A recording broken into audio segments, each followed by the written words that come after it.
ఏలూరు జిల్లాలో నకిలీ కరెన్సీ ముఠా ఆటలు కట్టించిన జిల్లా పోలీసు యంత్రాంగం. పోలీసులు తెలిపిన వివరాల ప్రకారం ఏలూరు 3 టౌన్ పోలీస్ స్టేషన్ లో దొండపాటి ఫణికుమార్ అనే యువకుడు ఇచ్చిన ఫిర్యాదు మేరకు కేసు దర్యాప్తు చేసి సదరు కేసులో ముద్దాయిలైన మారుముడి మధుసూదన్ రావు, బిరెల్లి రాంబాబులను అరెస్టు చేయడం జరిగింది. ఇతనికి ఒక వ్యక్తి ఫోన్ చేసి వారి వద్ద 44 లక్షల రూపాయల అమౌంట్ ఉన్నట్లు, మీరు నాకు 10 లక్షలు ఇస్తే 44 లక్షలు మీకు ఇస్తానని ఆశ చూపించాడు.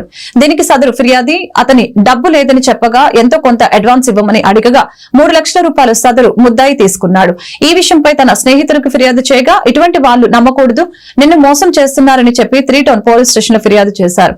అనంతరం పోలీసులు సదరు ముద్దాయిని కొత్త బస్టాండ్ వెనకాల రైల్వే లైన్ దగ్గర అదుపులోకి తీసుకున్నారు. ఈ కేసులో 94 కట్టలు 47 లక్షల రూపాయల కట్టకి 100 రూపాయల చొప్పున 500 రూపాయల నకిలీ కరెన్సీని ముద్దాయిల నుంచి స్వాధీనం పరుచుకున్నారు. అదేవిధంగా వారి వద్ద నుంచి ఒక సెల్ ఫోన్ కూడా తీసుకున్నారు.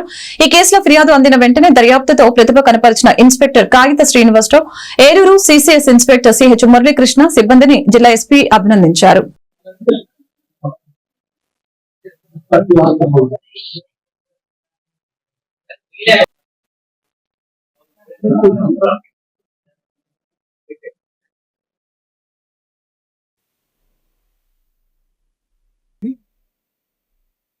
నిన్న మన CCS police 3 town police station inspector గారు, సిసిఎస్ ఇన్స్పెక్టర్ మంచి గుడ్ వర్క్ చేసి ఈ బారిష్ మనీ అని చెప్పి ఈ దొంగ నోట్లు మీ చలామణికి తీసుకొచ్చి ఆ దొంగ నోట్లు ఇస్తాము, 10 లక్షలు దొంగ నోట్లు ఇస్తే మీకు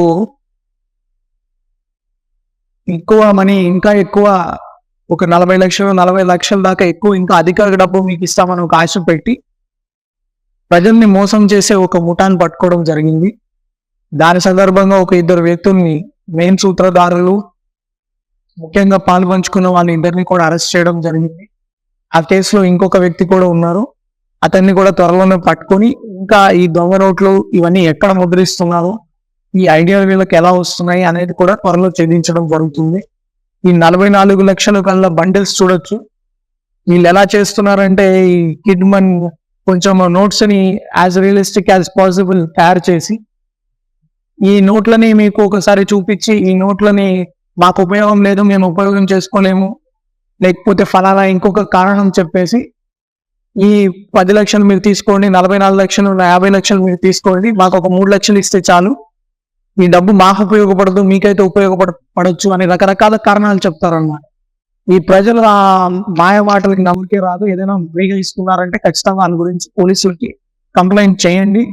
ఈ ట్రేడింగ్ స్కామ్స్ అని, మీరు షేర్ మార్కెట్లో పెడితే మీకు ఎక్కువ డబ్బులు వస్తాయని, బిట్ కాయిన్ పెడితే డబ్బులు వస్తాయని చెప్పి ఇది ఒకటి. ఇంకొకటి భయం, మీకు ఒక వీడియో కాల్ చేసి, లేకపోతే మీ ఫోటోని ఒకటి మార్ఫింగ్ చేసి, లేకపోతే మీకు ఫలానా ఇబ్బంది పెడతామని చెప్పి భయంని కూడా క్యాష్ చేసుకొని ఇట్లాంటి మోసాలు జరుగుతున్నాయి. కాబట్టి అట్లాంటివి ఏదైనా ఇష్యూస్ ఉన్నా కూడా మీకు భయపడి దాచిపెట్టుకోవద్దు. మీ పోలీసులకి సమాచారం ఇవ్వండి. మనకు ఒక కంట్రోల్ రూమ్, స్పెషల్గా ఒక వాట్సాప్ నెంబర్ కూడా పెట్టడం జరిగింది. మీ వివరాలు కూడా కాన్ఫిడెన్షియల్ గా ఉంచుతాము. ఖచ్చితంగా మీ పోగొట్టుకున్న మనీ కానీ, ఎవడైతే అలాంటి పర్పెట్రేటర్ ఉన్నారో వాళ్ళని కూడా పట్టుకోవడం కానీ జరుగుతుంది. ఇంత మంచి వర్క్ చేసినందుకు నేను సిసిఎస్ ఇన్స్పెక్టర్ గారికి, తర్వాత మన 3 టౌన్ ఇన్స్పెక్టర్ కి, తర్వాత వాళ్ళకి సహకరించిన పోలీస్ సిబ్బంది కూడా ప్రత్యేకంగా నేను అభినందనలు తెలుపుతున్నాను. Thank you.